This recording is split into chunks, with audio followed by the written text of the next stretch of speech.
Hello बच्चों, आप सब कैसे हैं। उम्मीद है कि बहुत अच्छे और मस्त होंगे।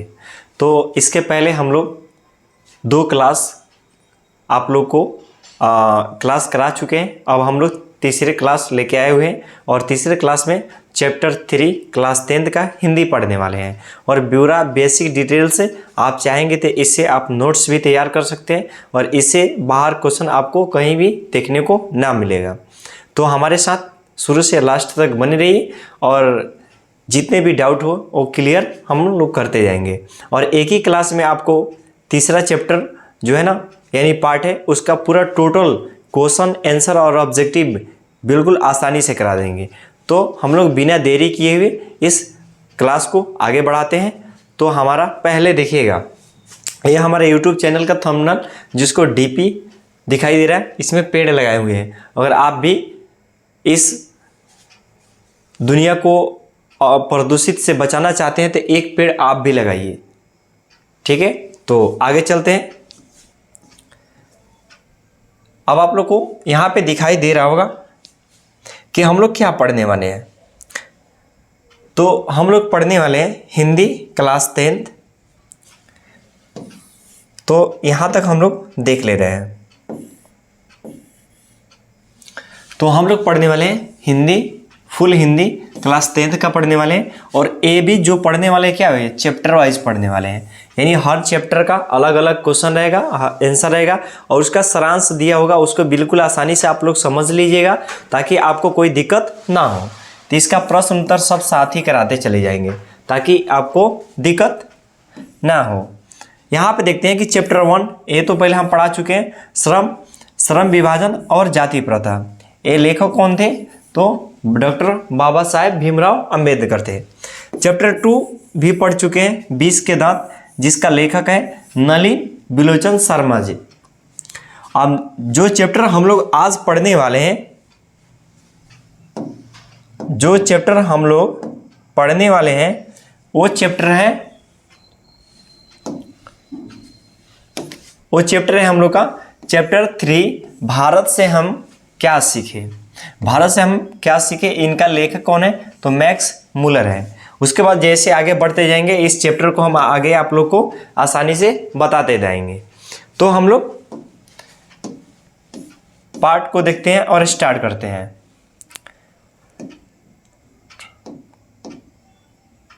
इसलिए शुरू से लास्ट तक बने रहिएगा तो आपको कोई दिक्कत ना होगा।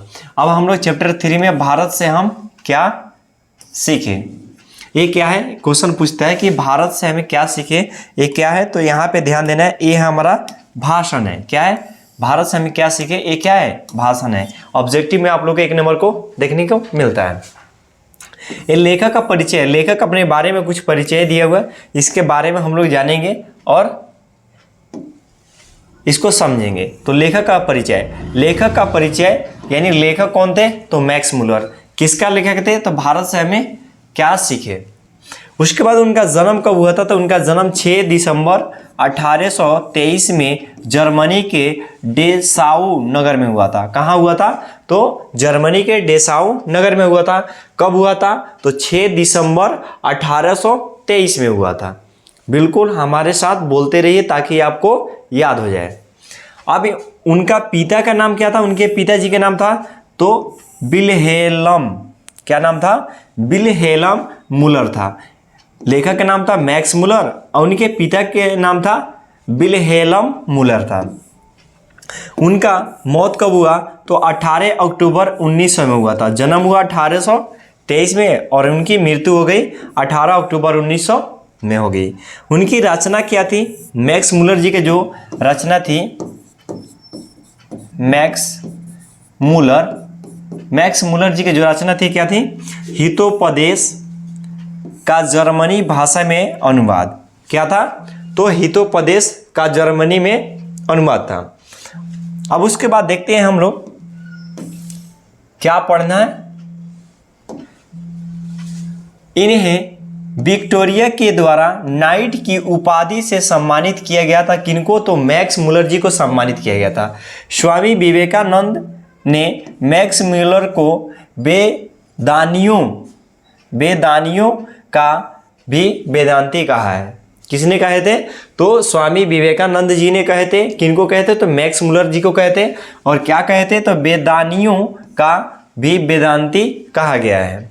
अब यहाँ पे हम लोग चैप्टर जो पढ़ने हैं उसका सारांश जानते हैं। सारांश मीन्स होता है कि बड़ा सा टॉपिक जो है ना, उसको बड़ा सा जो टॉपिक है ना उसको छोटा में आपको समझा देना, ताकि आपको ज़्यादा समय ना लगे और उसको आसानी से आप समझ जाए। बहुत सारे क्वेश्चन है जिसको इग्नोर करके आपको चलना रहता है, क्योंकि जो टॉपिक आपको जो क्वेश्चन है वो ऑब्जेक्टिव बन सकता है उतना ही बताया जाता है, एक्स्ट्रा बताने का ज़रूरत नहीं रहता है। तो इसलिए आप लोग ध्यान दीजिएगा। भारत से हम क्या सीखे ये आपको पहले भी बता चुके हैं। भारत से हमें क्या सीखे, ये क्या है? तो भाषण है। भारत से हम क्या सीखे शीर्षक कहानी उस भाषण का अनुवाद है जिसमें मैक्स मुलर यह बताना चाहते हैं कि विश्व का अगर किसी देश ने सभ्यता, संस्कृति, रहन सहन, रीति रिवाज सीखा है तो वह भारत देश से सीखा है। क्योंकि भारत ऐसा देश है, उनको संस्कृतियों का देश कहा जाता है, उनकी रहन सहन और रीति रिवाज के लिए ही जाना जाता है। तो इसलिए आप लोग इस पे ध्यान दीजिएगा। हमारा भारत देश धन और धान्य और प्राकृतिक सुंदरता से हरा भरा है। लेखक ने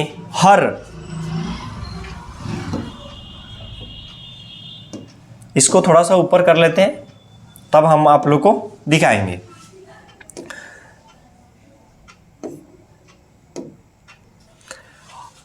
तो हम लोग पढ़ चुके थे कि प्राकृतिक सुंदरता से हरा भरा है। लेखक ने हर दृष्टिकोण से भारत को एक परिपूर्ण देश कहा। लेखक के अनुसार अगर धरती पर कहीं स्वर्ग दिखाई पड़ता है तो वह भारत देश ही है।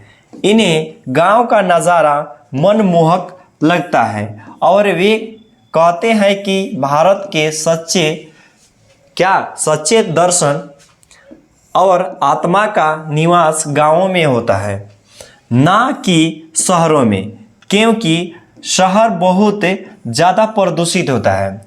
भारत को सोने की चिड़िया कहा जाता था। अब ये क्वेश्चन पूछ सकता है कि भारत को क्या कहा जाता था? तो सोने की चिड़िया। जब वारेन हेस्टिंग भारत का गवर्नर जनरल था तो वाराणसी के पास उसे 172 दारिश नामक सोने के सिक्के से भरा घड़ा मिला था। किसको मिला था? तो भारत के गवर्नर जनरल कौन था? तो वारेन हेस्टिंग था। उसके बाद हम लोग देखते हैं कि अंग्रेजों ने और क्या किए, उसके बारे में हम लोग देख लेते हैं। उसके बाद है कि भारत ऐसी अनेक समस्याओं से भरपूर है जिसका समाधान होने पर यूरोपियन लोगों की अनेक समस्याओं का निदान संभव है।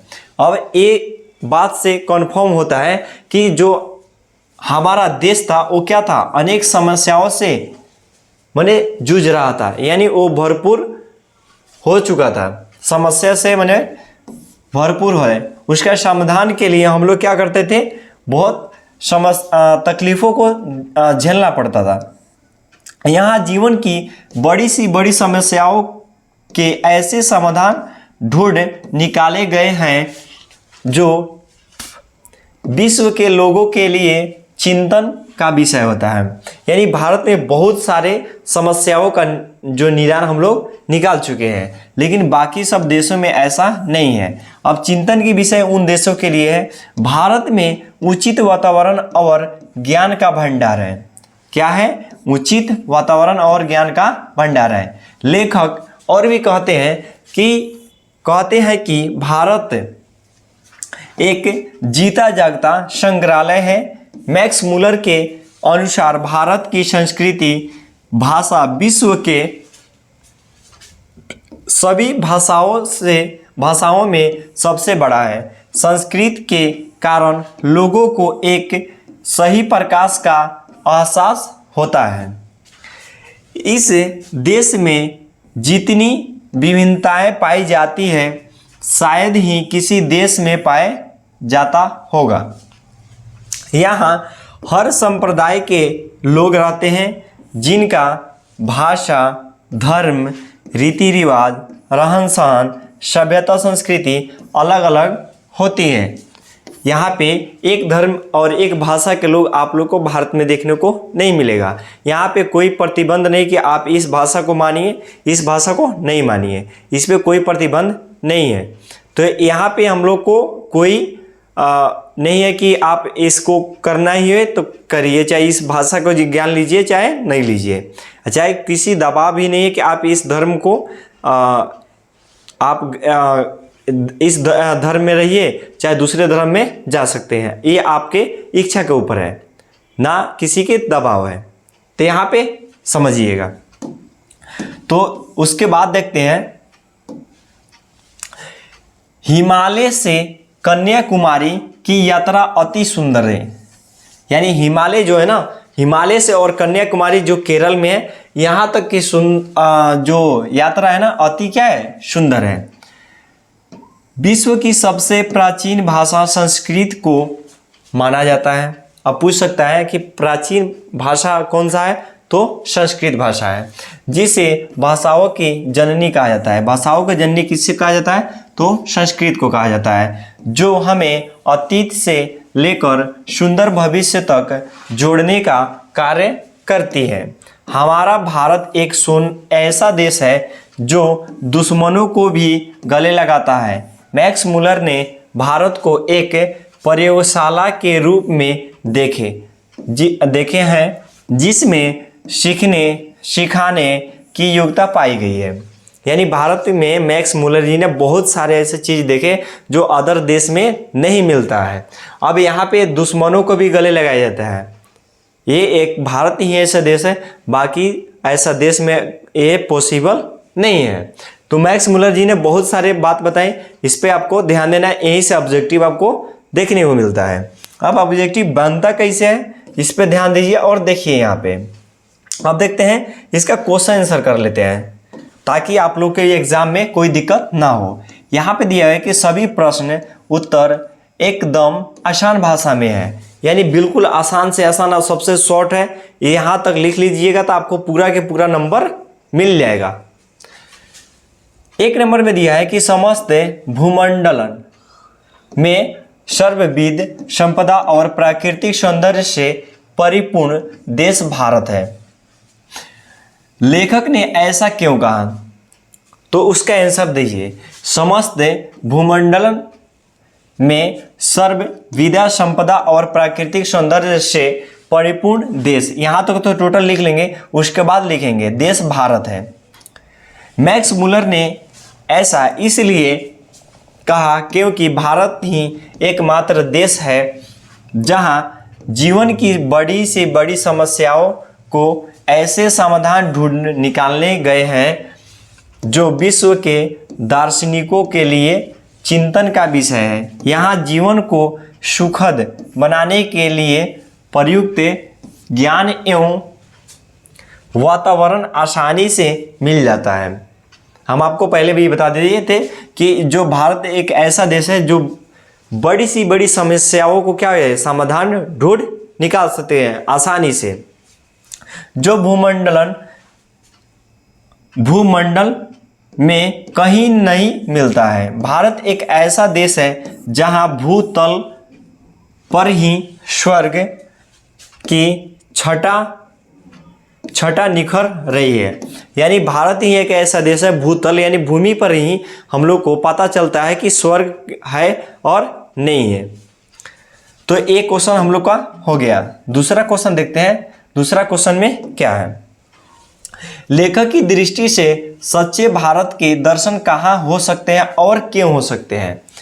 तो इसका हम लोग लिखेंगे कि लेखक की दृष्टि से सच्चे भारत के दर्शन भारत के गांवों में हो सकते हैं। यानी गांव में उतना प्रदूषण आपको देखने को नहीं मिलेगा जहां पे आप लोग को शहर में देखने को मिलता है। वहां के नालियाँ सफाई होती है तो बहुत सारे बदबू आती है, लेकिन यहाँ पे आप लोग को नहीं दिखाई मिलेंगे। आपको बहुत सारे वहाँ पे दिखाई देंगे, ताकि आपको वहाँ पे खाने के तो दूर की बात वहाँ पर रहना मुश्किल हो जाएगा। लेकिन गाँव में वैसा नहीं मिलता है। तो इसलिए जो मैक्स मुलर जी ने थे वो क्या बोलते थे, भारत का दर्शन करना हो तो भारत के गाँवों में चले जाइएगा। यानी गांव में बात भी अच्छा करेगा लोग, आपको रिस्पेक्ट भी उतना ही करेगा लोग, आपको हर चीज़ सुहाना लगेगा। उसके बाद देखिए, क्योंकि भारतीय ग्रामीण संस्कृति में यह सच्चा भारत निहित है। भारतीय ग्रामीण लोगों में सच्चाई, प्रेम, करुणा, सहयोग की भावना कूट कूट को भरा होता है, जबकि शहरों में ऐसा नहीं होता है। अतः लेखक का यह कहना बिल्कुल उचित है। सिंपल बात है, आप कहीं शहर में जाइएगा तो आपका बैग चोरी हो जाएगा। आपको अगर कहीं स्टेशन पर चले गए शहर में तो आपको फ़ोन लेने के लिए, कॉल के लिए ले लेगा सब, और बतियाते स्टेशन से बाहर आप देखते रहिएगा, घर चले जाइएगा। लेकिन गांव में ऐसा नहीं है, और आपका है तो आपको खोज कर लिया कर दिया जाएगा। ऐसा बात नहीं है, थोड़ा गांव में भी होता है लोग, तो पूरा नहीं होता, लेकिन शहर में सबसे ज़्यादा लोग ऐसा ही होते हैं। अब क्वेश्चन नंबर हम लोग 3 देखेंगे। क्वेश्चन नंबर हम लोग 3 देख लेते हैं। अब 3 में दिया हुआ है कि भारत को पहचान सकने वाली दृष्टि की आवश्यकता किनके लिए वांछनीय है और क्यों है। तो भारत को पहचान सकने वाली दृष्टि की आवश्यकता यूरोपियन लोगों के लिए है। किसके लिए है? तो भारत के लिए नहीं है, यूरोपियन लोगों के लिए वांछनीय है, क्योंकि भारत ऐसी अनेक समस्याओं से भरपूर है जिनका समाधान होने पर यूरोपियन लोगों की अनेक समस्या का निदान संभव है। यहाँ जीवन की बड़ी सी बड़ी समस्याओं को ऐसे समाधान ढूंढ निकाले गए हैं जो विश्व के लोगों के लिए चिंतन का विषय है। यानी भारत में बहुत सारे ऐसे हैं जो समाधान बिल्कुल आपको 1 सेकंड में हो सकता है, और कुछ समय भी लगता है, लेकिन ऐसे अदर देश में आपको देखने को नहीं मिलेगा। एक किसने कहे थे? तो मैक्स मुलर ने कहे थे। उसके बाद देख लेते हैं हम क्वेश्चन नंबर 4। लेखक ने किन विशेष क्षेत्रों में अभिरुचि रखने वाले के लिए भारत का प्रत्यक्ष ज्ञान आवश्यक बताया है। अब देखिएगा, लेखक ने बताया है कि जिन्हें भू विज्ञान यानी भूमि से लगाव हो, में वनस्पति जगत में जीव जंतुओं के अध्ययन में, पुरातत्व के ज्ञान में एवं राजनीतिक जैसे विषयों में विशेष अभिरुचि है, उन्हें भारत का प्रत्यक्ष ज्ञान आवश्यक है, क्योंकि भारत में इन सब विषयों का अध्ययन करने के लिए उचित वातावरण और ज्ञान भंडार है। लेखक कहते हैं कि यदि आप इन सभी चीज़ों में रुचि रखते हैं तो भारत आपको एक जीता जागता क्या है? तो जीता जागता एक संग्रहालय है। तो यहाँ तक हम लोग का क्वेश्चन हो गया। एक क्वेश्चन 4 का है, इसको आप लोग फेयर कर सकते हैं और एक अच्छा सा कॉपी ले लेंगे, उसको फेयर कर लेंगे।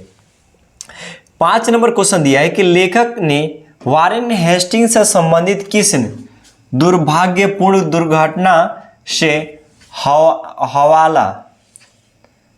हवाला दिया और क्यों दिया। जब वारेन हेस्टिंग भारत का गवर्नर जनरल था तो उसे वाराणसी के पास 172 दारिश नामक सोने के सिक्के मिला था। इसके पहले आप लोग को हम बता दिए, भरा घड़ा में मिला था। कितना मिला था? तो 172 दारिश नामक सोने के सिक्के थे। तब वारेन हेस्टिंग द्वारा 172 दारिश नामक सोने के सिक्के अपने मालिक ईस्ट इंडिया कंपनी के यानी अंग्रेजों को निर्देशक मंडल की सेवा में भेजे जाने पर कंपनी के मालिक द्वारा उसका महत्व नहीं समझना एवं मुद्राओं को गला देना दुर्भाग्यपूर्ण घटना कहा है, क्योंकि यह सोने का सिक्का एक धरोहर था और अन्वेषण का विषय बना। तो यहाँ तक ये किनके बारे में? तो वारेन हेस्टिंग के बारे में। यही कारण है कि उनको दुर्भाग्यपूर्ण बना, क्योंकि जितने उनका दारिश सोने के सिक्के मिला उसको क्या किए, वो आग की पे उसको गला दिया गया। उसके बाद देखते हैं हम लोग क्वेश्चन नंबर 6। क्वेश्चन नंबर 6 में दिया हुआ है कि लेखक ने नीति कथाओं के क्षेत्रों में किस तरह भारतीय अवदान को रेखांकित किया गया है। तो इसका आंसर देखिएगा क्या होगा कि लेखक ने बताया कि नीति कथाओं के अध्ययन क्षेत्र में भी भारत के कारण ही नवजीवन का संचार हुआ। किसका संचार हुआ? तो नवजीवन का संचार हुआ।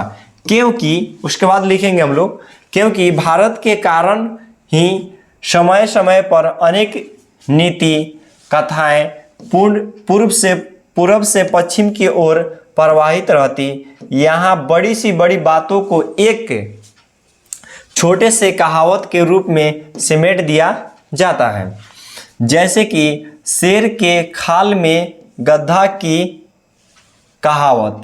क्या बोला जाता है? शेर के खाल में गधे की कहावत। अतः इससे यह बात कहने में जरा भी संकोच नहीं है कि नीति कथाओं के अध्ययन क्षेत्र में भारत के कारण ही नवजीवन का क्या हुआ? संचार हुआ। तो यहाँ तक उम्मीद है कि आप लोग इसको समझ गए होंगे। उसके बाद क्वेश्चन देखते हैं हम लोग। उसके बाद क्वेश्चन कर लेंगे, उसके बाद हम लोग ऑब्जेक्टिव करके इसको क्लास को ख़त्म ही कर देंगे आज, ताकि आप लोग को नेक्स्ट क्लास के लिए देखा जाएगा। तो हम लोग कहाँ तक कर लिए थे लोग?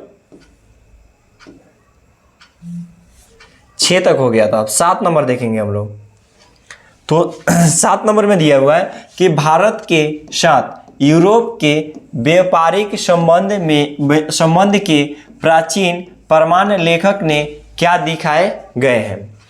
तो लेखक के अनुसार भारत, सीरिया और फिलिस्तीन इन देशों के व्यापारिक अध्ययन के आधार पर क्या किया गया था? तो प्रमाणित किया गया था।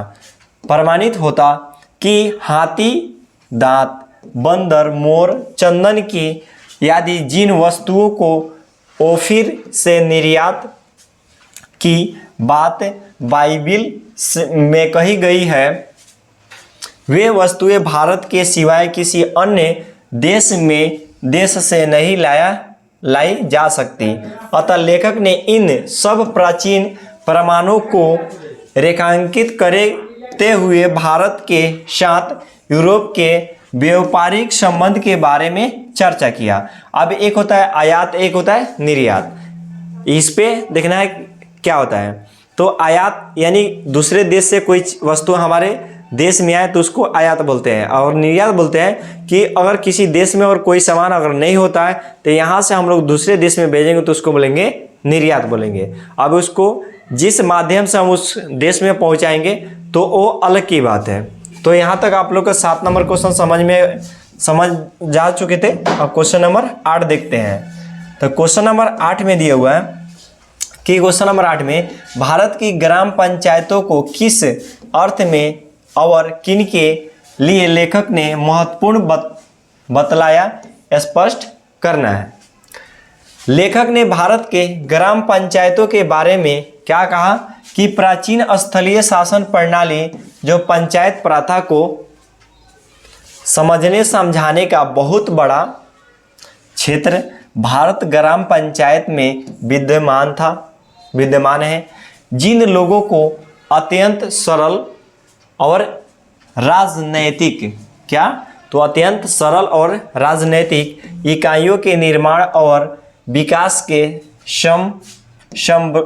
संबंध प्राचीन युगनी कानून के पुरातन रूपों के विषय में हुए, इसको अनुसाधन की महत्व के समझाने की क्षमता प्राप्त करनी। उनके लिए भारत की ग्राम पंचायतों को लेखक के महत्वपूर्ण बताया था। तो इसको लिखने के लिए आसानी से लिख लीजिएगा और इसको 2-3 बार रिवाइज कर लीजिएगा, तब आप लोग को याद हो जाएगा। और इतना लिखिएगा तभी आपको पूरा नंबर मिलेगा, नहीं तो उतना नंबर आप लोग को कट जाएगा। अब 9 नंबर क्वेश्चन दिया कि धर्मों की दृष्टि से भारत का महत्व बताना है, यानी धर्म जो है वो भारत में है, किस दृष्टि पे है, इसको बारे में हम लोग बताना है। भारत प्राचीन काल ही धार्मिक विकास का केंद्र रहा। कौन रहा? तो भारत रहा। किसका? तो धार्मिक। यहाँ धर्म के वास्तविक उद्भव, उसके प्राकृतिक विकास तथा उसके अपरिहार्य क्षेमान के रूप में प्रत्यक्ष परिचय मिलता है। भारत वैदिक रूप में वैदिक धर्म की भूमि है। बौद्ध धर्म की यह शरण स्थलीय है। आज भी यहाँ नृत्य के नए मतांतर प्रकट एवं विकसित होते रहते हैं। इस तरह से भारत धार्मिक क्षेत्र में भी विश्व को आलोकित करने वाला एक महत्वपूर्ण देश है। तो भारत ही एक ऐसा देश है जो आपको सब चीज़ देखने, जैसे अगर कहीं हम लोग अपने देश से दूसरे देश में जाते हैं तो वहाँ पे केवल बोलिएगा कि हम बुध के धरती से आए, तब बिल्कुल आपको आसानी से समझ जाएगा कि आप कहाँ से आए हुए हैं। वो भारत से आए होंगे केवल उनके नाम रखने से। तो है भारत का पहचान। भारत किस यहाँ पे जो है ना, इसको सुधार लीजिएगा। अतीत और सुंदर भविष्य को, यहाँ पे भी सुंदर देख लीजिएगा, सुंदर भविष्य को जोड़ता है। इसको स्पष्ट करें। भारत अतीत और भविष्य को जोड़ता है, बिल्कुल बात सही है। यहाँ मानव जीवन की प्राचीनतम ज्ञान विद्यमान है। यहाँ की भूमि प्राचीन इतिहास से जुड़ी हुई है। किससे जुड़ी है? तो प्राचीन इतिहास से जुड़ी है। यहाँ की संस्कृत भाषा के द्वारा विश्व को चिंतन की एक ऐसी धारा का गहन का अवसर मिलता है जो अभी तक अज्ञात थी। क्या थी? अवगहन का, जो अभी तक क्या है? अज्ञात है। आज भी किसी भी ज्वलंत समस्या से निपटाने या किसी भी मसला को सीखने या सिखाने की बात क्यों ना हो, भारत के रूप में आपको ऐसी प्रयोगशाला मिलेगी जैसी विश्व में और कहीं नहीं मिल सकती। अतः भारत बीते हुए कल और आने वाले समय के लिए एक सेतु के रूप में क्या होगा? मान्य होगा। यानी एक जो पुल का काम होता है, यानी ब्रिज का काम होता है कि एक रास्ते को दूसरे रास्तों से क्या ना करना? जोड़ना। तो ही आने वाले बाद में वो कौन सा होगा? तो भारत हो जाएगा, जो हमारा देश है। उसके बाद क्वेश्चन नंबर 11 देखेंगे। उसके बाद ऑब्जेक्टिव पे चलेंगे हम लोग। तो 11 नंबर क्वेश्चन में दिया है कि मैक्स मुलर ने संस्कृति की कौन सी विशेषताएं और महत्व को बतलाए हैं। तो इसको बारे में जब बोलेगा लिखने के लिए तो लिखेंगे मैक्स मुलर के अनुसार संस्कृति की पहली विशेषता इसकी प्राचीनतम है। इसके वर्तमान के रूप में भी अत्यंत प्राचीन तत्व भली भांति सुरक्षित है। संस्कृत की मदद के लिए ग्रीक, लैटिन, गॉथिक और एंग्लो सैक्सन जैसी भाषाओं में विद्यमान समानता की समस्या को आसानी से हल किया जा सकता है। मैक्स मुलर के अनुसार संस्कृत विश्व के सभी भाषाओं में से सबसे बड़ा है। संस्कृत के कारण ही लोगों को एक सही प्रकाश का क्या हुआ? एहसास होता है। तो हम लोग क्वेश्चन नंबर देख लिए 11। अब क्वेश्चन नंबर देखेंगे 12 और 13। उसके बाद हम लोग चलेंगे ऑब्जेक्टिव पर, ज़्यादा नहीं है। तो क्वेश्चन नंबर हम लोग देखेंगे 13। संस्कृत और दूसरी भारतीय भाषाओं के अध्ययन के पश्चात जगत को प्रमुख लाभ क्या क्या हुए, इसके बारे में हम लोग को लिखना है। संस्कृत और दूसरी भारतीय भाषाओं के अध्ययन से मानव जाति के बारे में, पश्चात जगत के बारे में क्या किया गया है? तो विचार व्यक्त किया गया। विचार व्यापक और उदार बने हैं। लाखों करोड़ों अजनबी तथा बर्बर समस्या जाने वाले लोगों को भी अपने परिवार के सदस्य की भांति गले लगाने की संस्कृति वो आपको कहाँ मिलेगा? तो भारत में मिलेगा। का विकास हुआ। इसके अध्ययन से पश्चात जगत में विश्व की प्राचीनतम अवस्था का ज्ञान क्या हुआ, तो प्राप्त किया जा सकता है। इसने मानव जाति की संपूर्ण इतिहास को एक वास्तविक के रूप में प्रकट कर दिखाया जो पहले नहीं हो पाया था। क्या नहीं हो पाया था, यानी एक दूसरे का जो गले मिलना यानी भाईचारे रखना, ये आप लोग को दूसरे देशों से तुलना किया जाता था। उसके बाद देखते हैं क्वेश्चन नंबर 14, लेखक के नीति कथाओं के क्षेत्र में किस तरह भारतीय अवदान को रेखांकित किया गया है। तो लेखक ने बताया है कि नीति कथाओं के अध्ययन क्षेत्र में भी भारत के कारण ही नवजीवन का क्या हुआ, संचार हुआ है। समय समय पर विविध साधनों और मार्गों द्वारा अनेक क्या था, नीति कथाएं और पूर्व से पश्चिम की ओर प्रवाहित हो रही थी। भारत में प्रचलित कथाओं और दंत कथाओं का प्रमुख स्रोत बौद्ध धर्म को माना जानने लगा, किंतु इसमें निहित समस्याएं समाधान की प्रतीक्षा में है। लेखक ने एक उदाहरण देकर बताया कि शेर की खाल में गधा वाला सबसे पहले यूनानी दार्शनिक प्लेटो के क्रस्टिलस में मिलती है।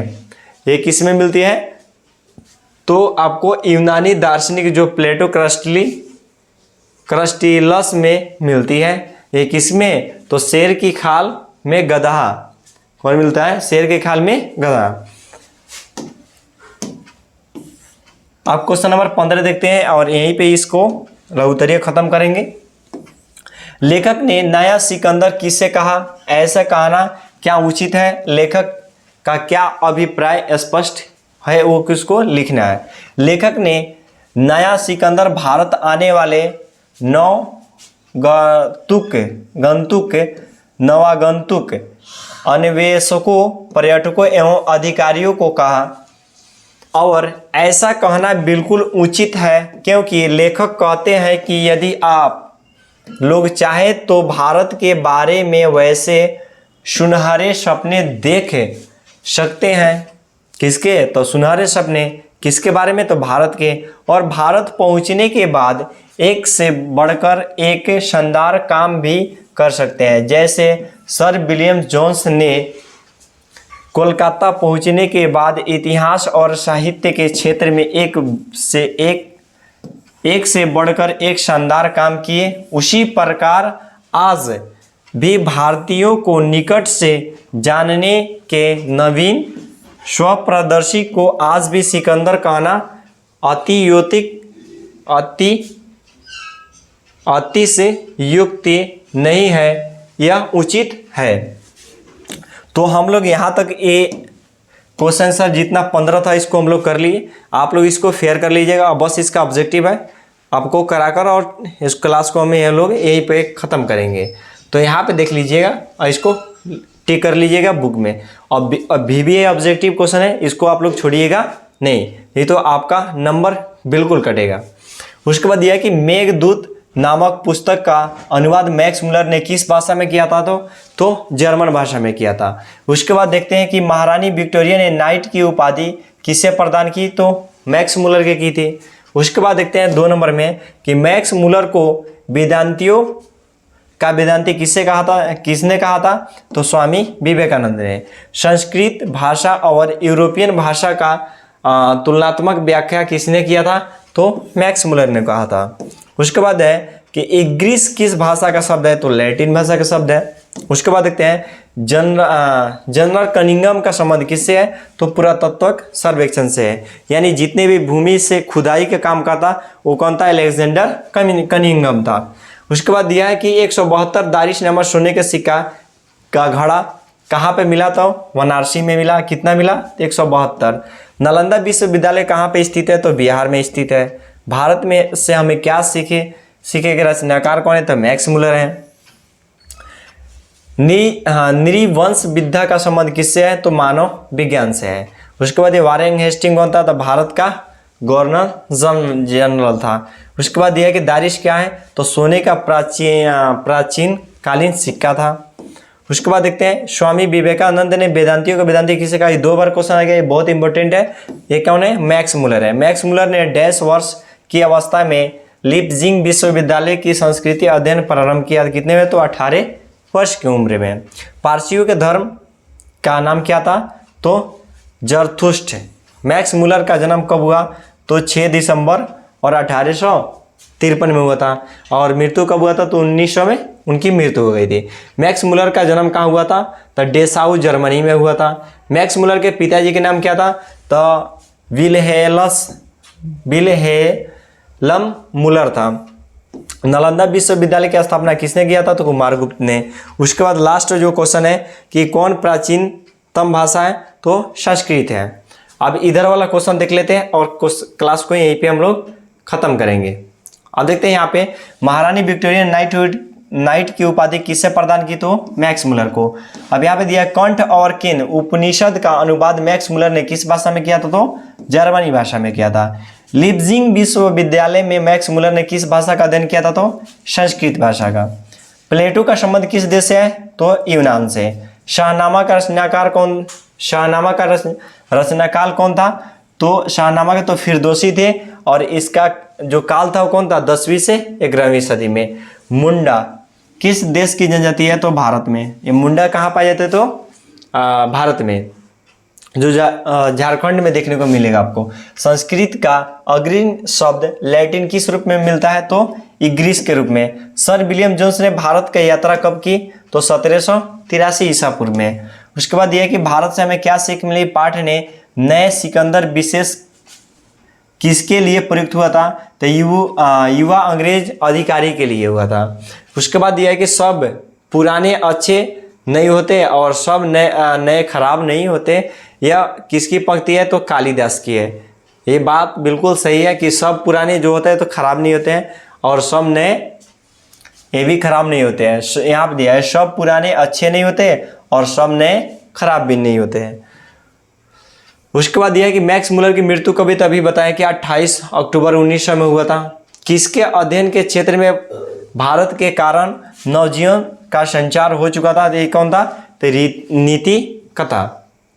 दारिश नामक सोने के सिक्का से बड़ा घड़ा किसको मिला, तो वारेंग हेस्टी को मिला। कितना मिला था उसमें घड़ा में, 172 दारिश मिला था। मेघदूत का जर्मन में अनुवाद किसने किया था, तो मैक्स मुलर। भारत से हमें क्या सीखे, ये क्या है, तो भाषण है। आपको बताते ना ये क्वेश्चन पूछता है, ये पूछा भी है। मैक्स मुलर के अनुसार सच्चे भारत के दर्शन कहाँ हो सकते हैं, तो ग्रामीण भारत में होते हैं, यानी गांव में हो सकते हैं। उसके बाद यह प्लेटो और कांट एक महान थे, क्या थे, तो दार्शनिक थे। तो हम लोग का क्लास यहीं तक ऑब्जेक्टिव और सब्जेक्टिव सब देख लिए, इसका सारांश भी देख लिए और यहाँ तक हम लोगों का जो क्वेश्चन था वो बिल्कुल आप आसानी से समझ चुके हैं। इसको आप लोग कॉपी खरीद कर उसको फेयर कर लीजिएगा और इसको आसानी से 2 से या 3 बार इसको ये सप्ताह में 1 बार रिवाइज कीजिएगा, तो आपको समझ में आ जाएगा। और यहाँ पे जो आप लोग का एग्ज़ाम है उसमें आप लोग का हिंदी का रोल बहुत ही महत्वपूर्ण भूमिका होती है। अगर आप इसमें नंबर अगर उठा लेते हैं अच्छा से, तो आपको अच्छा से अच्छा नंबर से आप क्या होंगे, तो फर्स्ट हो सकते हैं या पास हो सकते हैं। तो आज के लिए इतने ही, फिर मिलते हैं नेक्स्ट क्लास में।